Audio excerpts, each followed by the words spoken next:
Al-Fatihah. Bismillah. Semoga amal ibadah kita ini senantiasa dirahmati dan diridai Allah Subhanahu. Dan semoga hajat daripada jamaah semoga dijabah dari Allah Al-Fatihah. Dan semoga dimudahkan dalam urusannya. Al-Fatihah. Dan jemaah kita yang suluk dan yang mengikuti tafakur malam ini, semoga Allah yang mengizinkan kita berada di dalam Rabbani ya Tuhan, di dalam latifatul Rabbani, insan kamil latifatul Rabbani. Al-Fatihah. Dan semoga kita diberikan taufik dan hidayah. Al-Fatihah. Bismillahirrahmanirrahim. Waladhdallin, amin. Assalamualaikum warahmatullahi wabarakatuh. Waalaikumsalam warahmatullahi wabarakatuh. Alhamdulillah, alhamdulillahilladzi anzala al-Qur'an hudan linnas bainati minal huda wal furqan. Wassalatu wassalam ala nabil huda wal hikmah wa khataman nabiyyin wa imamul mursyidin sayyidina Maulana Muhammad wa ala alihi wasallam. Amma ba'd. Para bapak-bapak bina, bapak-bapak penasihat, pada bapak para badan, bapak-bapak pengurus yayasan, bapak-bapak pengurus perguruan singkatnya, bapak-bapak ibu, hadirin hadirat jamaah perguruan Thariqat Naksabandi yang mengikuti zikir secara online, rahimakumullah. Puji syukur kita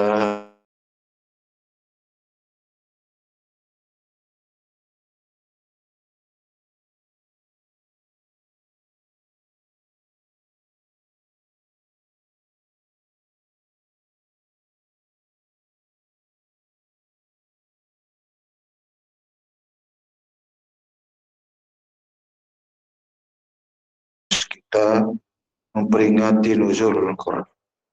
Semoga perayaan nuzul Al-Quran ini membawa keberkahan buat kita semua. Amin. Amin ya rabbal alamin. Salawat dan salam atas junjungan alam, junjungan Nabi besar sallallahu alaihi wasallam. Allahumma shalli ala sayyidina Muhammad wa ala ali sayyidina Muhammad. Atas bimbingannya, berbagai sabda syafaatnya yang kita harapkan moga-moga kita dapat mencintainya, dapat mentaatinya secara zahir dan batin. Amin. Amin ya rabbal alamin. Alhamdulillah wa syukurillah wa ni'mat. Baru saja kita telah menyelesaikan zikir sahar. Namun sebelumnya kita memulainya dengan amalu bin niat. Ya. Jadi sesungguhnya bahwa ketika kita menyebut amalu bin niat itu sudah terasa ya bahwa apa yang disebut dengan niat itu tertancap di dalam kalbu kita masing-masing. Itulah sebabnya kita belajar ilmu hidayah, sehingga ketika apa yang kita kerjakan dan dapat mulai dengan niat, makanya setiap kita berbuat mengerjakan ibadah harus tasul niat, meluruskan niat yang kita pakai, yang kita luruskan, kita sudah mengetahuinya, sudah kita ditunjukkan, sehingga kita kalau kita kerjakan ibadah apa saja yang harus kita lakukan, tidak boleh tidak diawali dengan niat. La yasul amal illa biniyat, innamal a'malu binniyat. Bicara tentang niat, itu bicara tentang satu hal yang gaib, perkara rahasia. Itu perkara yang ada dalam hati. Dan berkaitan dengan niat ini adalah sejalan dengan perayaan daripada nuzul Quran. Di mana nuzul Quran ini yang terjadi pada peristiwa yang sangat luar biasa kepada kanjeng Nabi besar Muhammad SAW yang terjadi pada tanggal 17 Ramadan. Dan inilah kita peringatkan untuk mengingatkan kembali dari perjalanan Nabi. Peristiwa yang begitu yang luar biasa. Itu terjadi pada Nabi berusia 40 tahun ya. 40 tahun beliau memperoleh proses dalam perjalanan spiritual ini. Beliau nikah dalam usia yang 25 tahun. Kemudian beliau diangkat jadi nabi adalah usia 40 tahun. Di usia 40 tahun lah beliau terima. Oleh sebab itu kalau kita sudah berumur usia 40 tahun belum juga menerima ilmu 7 ini, itu bertanda hidayah itu susah kita dapatkan ya. Itu. Jadi sebaiknya sebelum 40 tahun kita sudah dapat sebagai Sayyidina Ali. Dan Sayyidina Ali masa kecil udah dia peroleh ilmu ini sama seperti Nabi kan gitu. Namun demikian bahwa apa yang dimaksudkan dengan kerasulannya Nabi tentang apa yang Nabi terima dalam proses spiritual beliau di Gua Hiro itu. Itulah pertama kali beliau itu didatangi oleh malaikat Jibril menginformasikan terhadap apa yang malaikat Jibril terima yang diperintahkan oleh Allah Subhanahu wa taala untuk menyampaikan satu amanah besar, yaitu amanah yang luar biasa yang tidak diterima oleh Nabi sebelumnya, yaitu berupa Al-Qur'an Al-Karim. Namun Al-Qur'an ini bukan secara sekaligus yang 30 juz atau 6.666 ayat, tidak. Hanya 5 ayat saja di situ. Tapi yang 5 ini inti. Nah, ini menjadi sebagai mata sumber daripada ilmu pengetahuan, ilmu tauhid, ilmu marifat, ilmu tentang mengenal hakikat diri bersumber daripada ayat Al-Quran yang 5 ayat ini.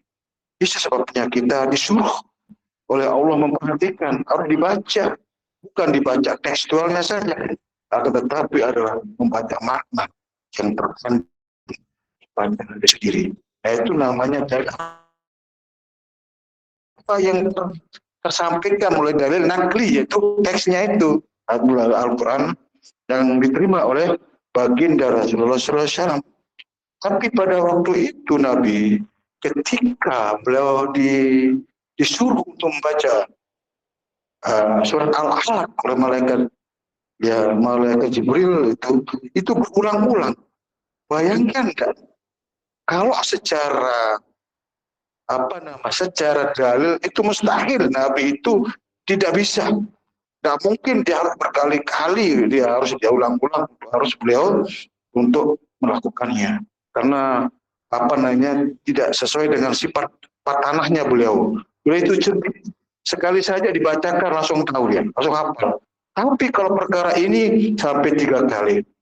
Itulah sehingga Nabi mengatakan la karek wala itu ismi. Aku tidak bisa baca dan saya tidak lihat apa yang saya baca.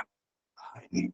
Apalagi kita ini Nabi saya sampai 3 kali berulang-ulang. Makanya kita kalau mengaji ilmu hakikat marikat tidak bisa sekali, harus berulang-ulang. Itulah makanya kita ditawaju, ada pembaharuan, ada kajiannya terus supaya kita paham apa yang harus dibaca di dalam hati kita sesungguhnya. Itu sebabnya ikra kita baka binafsi, maka kita baca kitab yang ada dalam dirinya.